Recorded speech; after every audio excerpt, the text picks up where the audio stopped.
Hey podcaster, meet Acast. We're the top independent podcast network for creators in the know. We empower you to develop your podcast idea, find your audience, and grow listener relationships wherever those listeners are. You'll also find a whole range of ways to make money, from membership plans for paying fans to our fully curated and creative advertising experience. Visit acast.com/network to find out more. Acast, for the stories. Deadlines are the punctuation of life. Many of us define our days by the deadline to get the kids to school or the assignment in by the due date. And deadlines can motivate or they can paralyse, but they can't be avoided. Christopher Cox is a former chief editor of Harper's Magazine and former executive editor at GQ. And after years of managing people on deadlines and looking at the research, he's learned the tips and tricks for harnessing their power. His new book is called The Deadline Effect, How to Work Like It's the Last Minute, Before the Last Minute. And Christopher Cox joins us now. Hello there. Hey, Jesse. Nice to be with you. Nice to chat to you. What is the deadline effect? Well, so it's kind of a little bit perverse that I call my book that, because the deadline effect, as it's traditionally known, in psychology and economics, is a bad thing. It's basically our tendency to wait until the last minute to get things done. So if there's a negotiation, it tends to drag out until the 11th hour. And, there's all sorts of reasons you don't want that to happen. You tend to make rushed decisions in that scenario. If it's a project, the project tends to be sort of poorly put together if it's done at the last minute. So in the book, I talk about how can you harness the power of the deadline effect, the fact that things actually get done at that last minute, but have the progress of your work toward finishing be a little more deliberate, a little more controlled, with time for revision and reflection and all the sort of things you need to be a success. And as an editor, you were paid to get work submitted in time for publication. So how did you deal with writers who are, known for getting articles in late? Yeah, that was a lot of my job, was sort of encouraging writers to send me their articles on time so they could be, fact-checked and edited and sent to the art department and all that. And because magazines have so many interdependent parts, it was very important that things were done on time. And in fact, that was sort of why I got interested in the subject in the first place, because I worked at Harper's, which has been around since 1850, and somehow that magazine has never missed a monthly deadline. It's published a monthly issue every month for more than 150 years. So that got me intrigued on the subject. In my own work with writers, I tried basically every trick in the book. And in the book that I wrote, I talk about one that was particularly effective. There was a writer who was pathologically tardy, and sometimes he would take months, if not years, to get things done. And so at one point, I sort of tried a very extreme version of what I have to do every day, which is sort of, I set a deadline for him, but I set it as short as I possibly could. So normally I'd maybe give him a month to write a cover story, which he was writing for GQ. And in this case, I gave him 5 days. And amazingly enough, he finished the project on time, and it was as good as anything he ever wrote. And we figured out after the fact, all that we'd done is we'd eliminated the period where he'd be worrying about writing, or he would be procrastinating, or he'd be doing everything but actually sort of entering that creative mode of writing. And so once I did that experiment and it was a success, I started looking around and thinking how can I replicate this? Yeah, you used a decoy deadline as well, right? That's true. Yeah, so I told him 5 days, but actually, the real moment in which we had to sort of get it sent out the door was several days after that. So it was a sort of a decoy, yes, but in this case, I don't think he'd minded too much because it enabled him to get things done. Yeah. If I've worked out the writer that you're talking about, he's actually my favourite essayist in the world. So it's not enough really just to say you won't keep using these writers that miss their deadlines, right? If you want the the beauty of their work, you've got to work out a way to work with them. Yes, that's true. No, I mean, this guy who I call John in the book, and it's actually his first name, if anyone wants to try to figure out who he is. Um, he and he gave me permission to tell his story. Um, but his writing is of such high quality that it's worth waiting months for. But if you can figure out a way to sort of get the high quality writing, but also get it done on time, then of course you'll do that. It's tempting to think of what he was doing as procrastination, but you make the distinction in your book, right?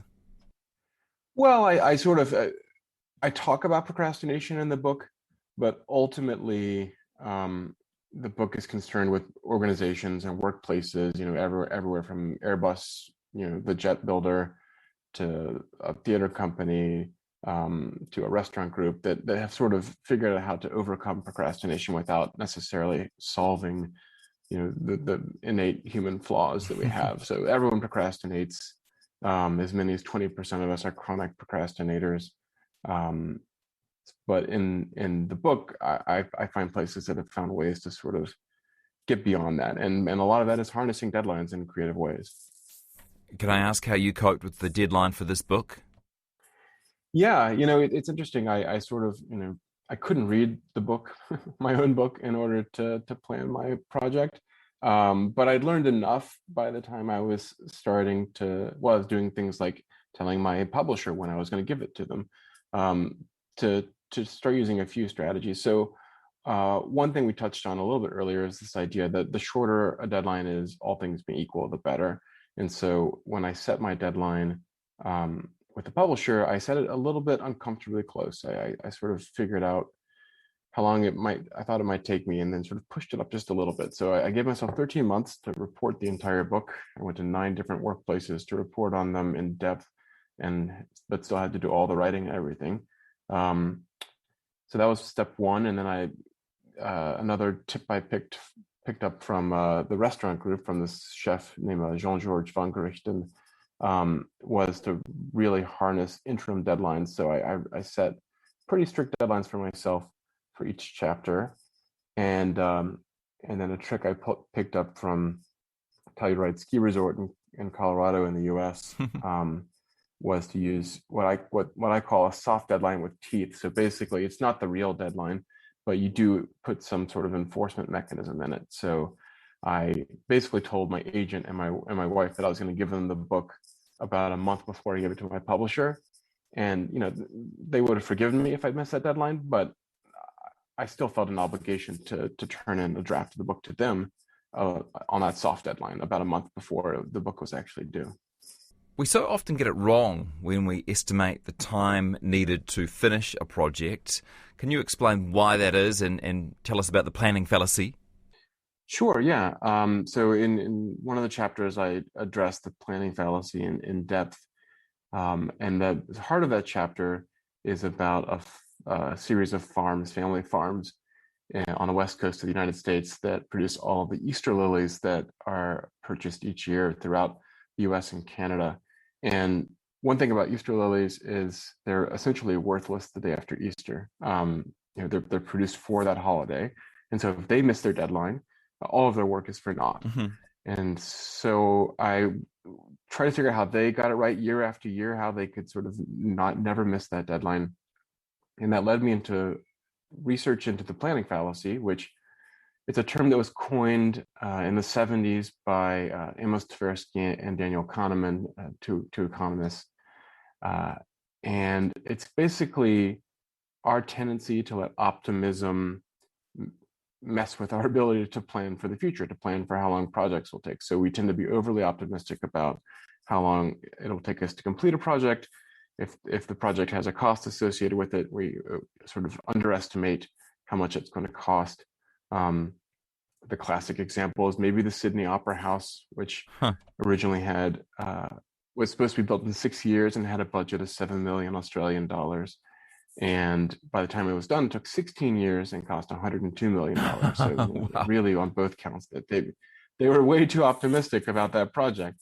And so that's an innate human bias. It comes up in everyone, basically. And so in the book, I try to figure out, okay, fine, we have this shortcoming. How do we overcome it? And that led me to some other research, which looked into some possible solutions. And the first possible solution they looked at is like, well, just remind people that they're too optimistic. Try to, tell them to be pessimistic and see if they're better at predicting how long a project will take. And so they did an experiment where they primed a group of students and they said, okay, you have to write your honors thesis. I want you to tell me when you'll turn it in if everything went as poorly as it possibly could. Be a pessimist. Like everything goes wrong, you have to, like, if the weather is terrible, you have to, your other classes are interfering with your life, whatever it is, you break up with your girlfriend. And so even when primed to be that pessimistic, only half the students actually submitted by the worst case scenario date. So they were still too optimistic. And they tried a different experiment where they prompted the students not to be pessimists, but to do something very concrete and specific, which was think about the last time you did something that was similar to this, and then use that information to predict how long it's going to take you to do this. So, if it's an honors thesis, think about the last time that you wrote the longest paper or whatever you ever wrote, and then use that to estimate how long it's going to take to write this. And when primed that way, the students were spot on. They got that predictions exactly right. So that sounds incredibly simple. Like we should be doing that every time we plan our projects. Like, oh, well, when I did this last time, how long did it take? Yeah. But as I said, we tend to be optimists and we don't do that. We're like, oh no, last time it took, a whole year, but this time I'm going to be better and it's only going to take me 6 months. And of course, that's more often than not, that's wrong. By the way, if you just tuned in, I'm talking to Christopher Cox. He's the author of The Deadline Effect, How to Work Like It's the Last Minute Before the Last Minutes. Airbus, the company, works backwards, don't they? Yes. So again, this ties into the planning fallacy. Like they can't really afford on a multi-million-dollar project like building an airplane to blow their deadlines. And so they first they set the date that they're going to deliver an airplane to a buyer, and then they work backwards from that. So the airline wants the plane on January 1st, 20X or whatever it is.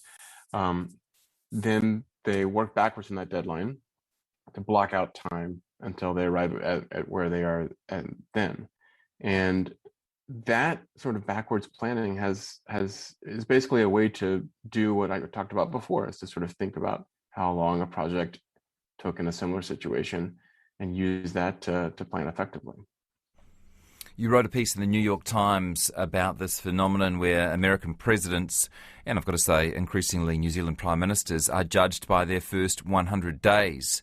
What was your view? Is that benchmark a good thing? I do think it's a good thing. No, I think the reason that the first 100 days are so effective is because the presidents involved and the administrations involved take it seriously. And here in the U.S., there was a goal of vaccinating 200 million people by the first 100 days, and they achieved that. And I think part of the reason they achieved it is because they set that concrete goal for themselves and they set that deadline, 100 days. And the Times op-ed, I went on to say, oh, well, why can't we just create a second 100 days and keep setting these sort of like very concrete goals and dates for ourselves to achieve our goals. Like the worst deadline you can possibly set for yourself is as soon as possible. Without that concrete due date, due time, projects tend to sort of spill over and sort of fill up as much time as you're willing to give it. And so I sort of made the argument in the piece that what about an administration composed entirely of 100-day segments? Like what would happen then? And I think they would get a lot more done. Great. People might not think about restaurants as having deadlines. You already mentioned your chats with Chef Vongerrichten. Tell me, how does the deadline work and what might we learn from fine dining restaurants in particular? Yeah, they fine dining restaurants have this tradition of the mock service, which is basically a full meal served as if it was a regular night at the restaurant, but before the restaurant is open. So the very earliest mock services are served to staff, and they're served eventually to, other employees of the organization. So Jean-Georges was a master of these. He started serving mock services 2 or 3 months before a new restaurant would open. So when I spent time with him, he was opening 2 restaurants back to back, like literally on a Tuesday and on a Wednesday, 2 brand new restaurants in New York City. And to get that done, he really had to make use of these mock services, which are interim deadlines. It's basically like a way to uh, stage what's going to happen on actual opening night over and over and over again before opening night to improve the product. So basically, by the time he'd done 3 months of mock services, when actual opening night came around, he had everything dialed in and buttoned up, and the restaurant, it seemed like it had sort of been there forever because everything was nearly perfect.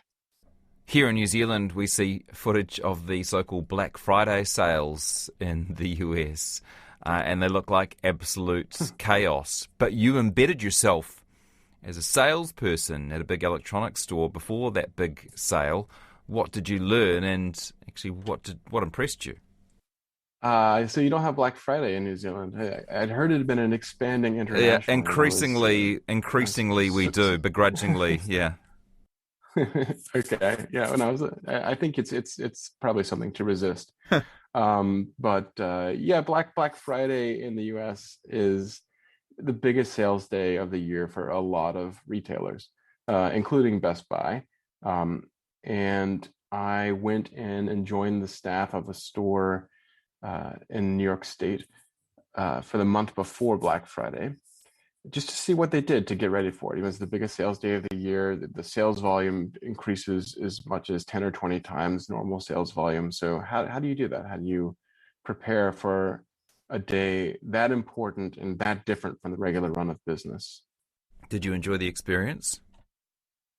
Yeah, no, it was it was exhausting first and foremost. I you know working that day. So but Black Friday is the day after Thanksgiving here in the US, but it also has sort of spilled over into Thanksgiving itself. So I had to report to work on Thanksgiving Day, leaving my family behind, putting on the black polo and getting ready to serve the customers. And it's just so many people, and they have, they each are they're all charged up. As you say, you've seen footage of, stampedes and stuff like that. Like that's a real look at the energy there. What Best Buy has done so well, though, is sort of found a way to channel that in the safest possible way. And basically, they totally changed the way the store works. Everything from, dividing the sales floor into zones, and you can't sort of get between each zone, so that helps prevent those stampedes. And then, most importantly, they changed the way that sales work. So on a normal sales day at Best Buy, sales are tracked per employee. So in a way, you're competing against your fellow employee to sell a flat screen or whatever. But on Black Friday, they suspend that system, and they make the employees more interdependent in the same way that I was talking about magazines being interdependent. And so to complete a sale, basically, an employee has to hand it off to another one, who has to hand it to another one. And the whole point of that is it's basically a bucket brigade. It's a way of increasing the efficiency of the store and getting customers moving through as quickly as possible to make room for the thousands of others that are going to take their place shortly afterward. Are you a fan of apps to create deadlines and to keep us on track with tasks? I don't use them myself. So you asked about my book earlier, and to plan for my book, I took a piece of paper and wrote out my schedule longhand, when I thought each chapter should be done, when I should write each part of it. So I guess I'm a fan of the power of deadlines and of making them concrete, and of some of the strategies in the book. But I think that you can use any technology whatsoever to sort of impress that upon yourself. So for me, that was pen and paper. For other people, it might be apps, sending them reminders, using Google Calendar effectively. Like, basically, technology can come to your assistance here, but I think it's understanding the psychology involved, and the power of the deadline itself that is the effective part of that. Any final advice for listeners when it comes to getting things done when they're meant to be done by? Well, the little slogan that I ended the book with is set a deadline as early as possible. So the first part of that is set a deadline that's concrete. And the second part is, push it up as tight as possible. And basically you'll eliminate that part of the process that might otherwise be tied up with procrastination and worry and anxiety, and just get down to work. And once you're working in a creative, productive mode, you'll be happier. Congratulations on the book. Lovely to chat to you today, and I hope that you've done a small part to improve the efficiency and reliability of New Zealanders and their deadlines today. Nice to chat to you. Thank you. I hope so. Thanks so much. Looking for a new podcast to listen to? Here's what we love, courtesy of Acast Recommends. So, Shahan, that's the story of how I wound up at a One Direction concert with a college football coach. Doug, we're supposed to be talking about the College Football Playoff Show. What? The College Football Playoff Show, where every week we come together to decide who are the best teams in college football. Oh, you mean the fun new National College Football podcast, where we rank the best teams in terms of, who has the best head coach, the easiest schedule, the greatest quarterback. Oh, yeah. Where we actually watch the games and choose who deserves to play for a national championship. And where we kick out the pretenders who don't deserve to be in our discussion. It's the College Football Playoff Show with Shahan Jeharaja and Doug Maurice. Find it on the Acast app and wherever you listen to podcasts. Acast Recommends.